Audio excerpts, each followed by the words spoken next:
వైకా jewellers వెలలేని Vaibhogam తరుగులేని నమ్మకం. ఇప్పుడు మన కాకినాడలో డిసెంబర్ 5న ఘనంగా ప్రారంభం కాబోతోంది. నమస్కారం రవీంద్రనాథ్ ఠాగూర్ గారు. నమస్తే అండి సిరి గారు. సార్, కొన్ని సిచ్యువేషన్స్ కావచ్చు, కొన్ని వార్తలు విన్నప్పుడు మనకి తెలియకుండానే మనకి ఏదో ఒక మూలాన అరే ఇంకా సొసైటీ ఇలా ఉందా అని అనిపిస్తూ ఉంటుంది. గత 2 రోజులుగా మనం చూస్తే సోషల్ మీడియా ప్లాట్ఫామ్లో అమ్మాయి ఇంకా ఈ సిచ్యువేషన్లో అమ్మాయిని వేలం వేస్తున్నా అన్న వార్త విన్నప్పుడు మాత్రం నేను ఒక అమ్మాయిగా చెప్తున్నాను, ఆ వార్త చాలా బాధాకరంగా అనిపించింది. అసలు ఇంకా ఇలాంటి ప్రజెంట్ సిచ్యువేషన్లో ఇలాంటి ఇన్సిడెంట్ జరుగుతున్నాయా సార్? జరుగుతున్నాయి సిరి గారు. ఇప్పటికి కూడా ఒక మొబైల్ కొనుక్కున్నట్టు, ఒక ఇంట్లో టీవీ కొనుక్కున్నట్టు, ఒక ఇంట్లో ఫ్రిడ్జ్ కొనుక్కున్నట్టుగా ఈనాటికి కూడా అమ్మాయిలను వేలంపాట్లో పాడుకొని బజార్లో ఉన్నటువంటి సంతలో పశువులను కొనుక్కున్నట్టుగా ఈ పదప్రయోగం చేస్తున్నాను అనిదా భావించకండి. బజార్లో పశువులను కొనుక్కున్నట్టుగా అటువంటి వేలంపాటల్లో అమ్మాయిలను కొనుక్కొని తమ వ్యక్తిగత అవసరాల నిమిత్తం అమ్మాయిని పెళ్ళి అన్నటువంటి ఒక చిన్న 2 అక్షరాల పదంతో వాళ్ళని బంధించేసి వాళ్ళ జీవితాలతో ఆటలాడుకున్న సందర్భాలు చరిత్ర పుస్తకాల్లో కథలుగా చదువుకున్నాం, సినిమాలు చూసాం. కానీ ఈనాటి నవ్య సమాజంలో కూడా ఇప్పటికీ కూడా అలాంటి ఒక సాంఘిక దురాచారాలని ఇటీవల మనం సోషల్ మీడియాలో జరిగినటువంటి ఒక నెట్లో బాగా హల్చల్ చేస్తున్నటువంటి ఒక న్యూస్ చూసాక అవును అని అనాలనిపిస్తుంది. ఈ సంఘటన మధ్యప్రదేశ్లోని రాజ్గఢ్ అనే ప్రాంతంలో ఒక సాంఘిక అనాచార దురాచారంగా కనిపిస్తుంది. ముఖ్యంగా అక్కడ ఒక రచ్చబండ నడుస్తుంది. ఆ రచ్చబండ మీద ఒక 4 పెద్దలు 5 పెద్దలు ఉన్నారు. అదే ప్రాంతంలో ఇరు వర్గాల వ్యక్తులు, ఒక ఆయన పంచి కట్టుకొని ఒక తెల్ల చొక్కా వేసుకుని ఇద్దరు మాట్లాడుకుంటున్నారు. బేరాన్ని స్టార్ట్ చేశాడు. అందులో మధ్యలో ఉన్న వ్యక్తి 8 లక్షలు అన్నాడు, రెండో వ్యక్తి 11 లక్షలు అన్నాడు, మూడో వ్యక్తి 18 లక్షలు అనుకున్నాడు. మొదట్లో ఇదేదో జస్ట్ ఒక రీల్ క్లిప్పింగ్ కోసం చేస్తున్నారేమో అని అనుకున్నాం. కానీ తరువాత ముందుకు వెళ్తుంటే ఆ విషయం మనం యూట్యూబ్లో చెక్ చేశాక అప్పుడు అసలు విషయం బయటపడింది. ఒక అమ్మాయిని ఒక పెళ్లి చేసుకున్న కట్టుకున్న భార్యని విడాకులు ఇవ్వడం కోసం అని చెప్పి ఆ గ్రామ పెద్దలు కుల పెద్దలు కలిసి పంచాయతీ అనే పేరుతో అక్కడ వేలంపాట్లు ఆక్షన్ పాడుకున్నారు. ఆ అమ్మాయిని 8 లక్షలతో స్టార్ట్ చేసి 11 లక్షలు 18 లక్షల దాకా వెళ్ళారు. దీంట్లో అమ్మాయి తప్పే ఉందంటే అమ్మాయి తప్పు లేదు. ఆ అమ్మాయి తప్పు ఏంటంటే చిన్నప్పుడు ఈ పేరెంట్స్ ఎవరైతే ఉన్నారో తమ అవసరాల నిమిత్తం ఇంట్లో ఆడపిల్ల పుట్టింది అనగానే ఆ అమ్మాయిని ఒక 20,000 రూపాయలకి ఒక అబ్బాయి నిశ్చితార్థం చేసుకున్నాడు. వయసు అయిన తర్వాత ఆ అమ్మాయిని కాపురం తీసుకెళ్లాడు. కాపురం తీసుకున్నాక 2 నెలల్లో 3 నెలల పాటు అబ్బాయితో ఉన్నాక ఆ అబ్బాయి యొక్క అలవాట్లు ఇవేవి కూడా అమ్మాయికి నచ్చక అక్కడి నుంచి తిరుగుబాటు చేసి అమ్మాయి మళ్ళీ పుట్టింటికి వచ్చేసింది. వచ్చే ముందు కూడా అత్తవారిని అడిగింది, అత్తమ్మ నాకు ఇక్కడ నచ్చట్లేదు, ఈ పరిస్థితి అతను చాలా చెడుతులు తిరుగుతున్నాడు, నన్ను పట్టించుకోవట్లేదు అంటే ఇక్కడ పరిస్థితి ఎలా ఉంటుంది, వీలైతే ఇక్కడ ఉండు లేకపోతే మీ ఇంటికి వెళ్ళిపోమని చెప్పింది.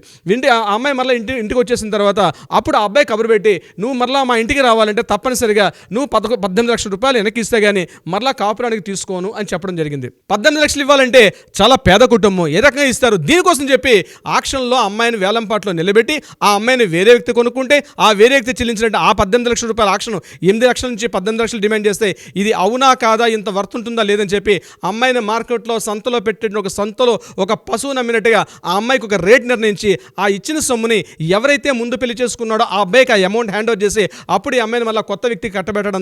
ఈ దారుణ సంఘటన మోడర్న్ సొసైటీలో, ఆధునిక సమాజంలో, ఈ నవ్య సమాజంలో మనం 2024లో జస్ట్ ఒక 4 days బ్యాక్ ఇది వైరల్గా మారడం జరిగింది. దీని మీద ఇమీడియట్గా అక్కడ ఈ విషయం సంఘటన తెలుసుకుందామని చెప్పి మీడియా ప్రతినిధి వెళ్ళగానే అక్కడ ఒక్కొక్క ఇంటి ప్రతి ఇంటిలో ప్రతి 5 గడపల్లో ఒక గడపలోంచి ఒక అమ్మాయి వచ్చి నాకు ఈ దురాచారం జరిగింది, నేను కూడా ఈ అమౌంట్ ఇవ్వడం జరిగింది, మా నాన్నగారు నన్ను కూడా ఆక్షన్లో పెట్టారని చెప్తే ఒక్కొక్కరు బయటకు వచ్చి చెప్తుంటే అసలు మనం ఎక్కడున్నాం, మనం ఏమైనా అంగారక గ్రహంలో ఉన్నామా లేకపోతే ఆధునిక సమాజంలో ఉన్నామని తెలియకుండా ఉబ్బి తబ్బిపోయిన విషయం ఆశ్చర్యపోయి కళ్ళెంబడి కెమెరాలు తీద్దామని వెళ్ళి మీడియా ప్రజలు కూడా ఆ మీడియాల పక్కన పెట్టి ధారాపాతంగా కన్నీళ్లు కరుస్తుంటే మన ఇంటి ఆడపడుచులు ఇక్కడ పడుతున్న ఇబ్బందులు మనం అంతా కూడా భారతదేశం భరతమాత అని చెప్పుకుంటున్నాం.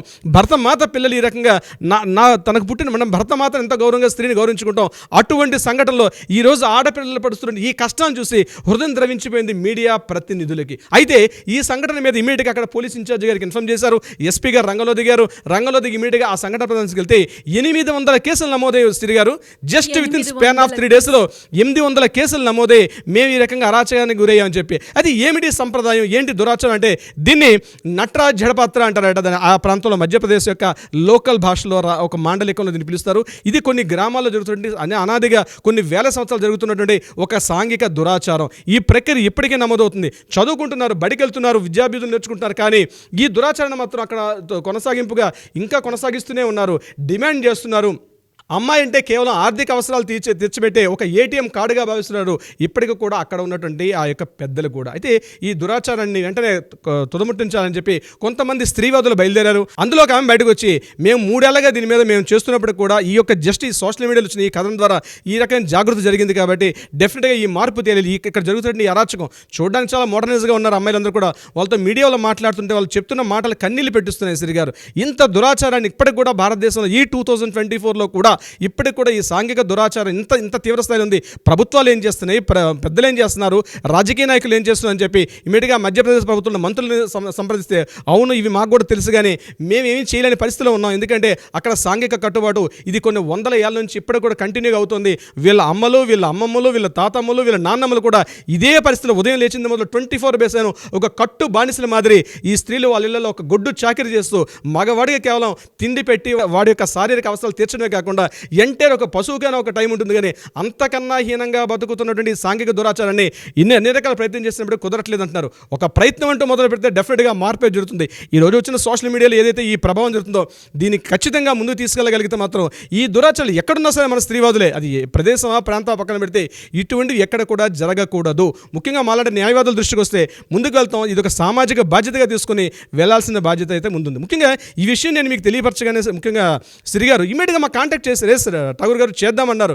నిజంగా ఈ విషయంలో మిమ్మల్ని ప్రత్యేకంగా అభినందన తెలుపుతూ ఇటువంటి ఒక వేదిక ఏర్పాటు చేసేందుకు సుమన్ టీవీ కూడా నేను థ్యాంక్స్ చెప్పుకుంటున్నాను. శ్రీ గారు, చెప్తుంటే అసలు ఏం మాట్లాడాలో అర్థం కావట్లేదు సార్. ఒక ఆడపిల్లగా మీరు అన్నట్టుగానే ప్రాంతం ఏదైనా అవ్వచ్చు, జిల్లా ఏదైనా అవ్వచ్చు, కానీ స్టిల్ అమ్మాయి అని కనాలి అన్నా లేదు అమ్మాయిగా బ్రతకాలి అన్నా ఈ సమాజంలో మానసికంగా కావచ్చు, శారీరకంగా కావచ్చు, అండ్ ఇప్పుడు మనం వింటున్నాం 2024లో కూడా ఇంకా అమ్మాయిని వేలం వేస్తున్నారు అంటే మనం ఆలోచించవచ్చు మనం ఎక్కడున్నాము అని. దీనికి మాత్రం ఒక పులి స్టాప్గా ఒక మార్పు అనేది రావాలి. Anyways great information sir. Thank you so much. Thank you so much Shri గారు.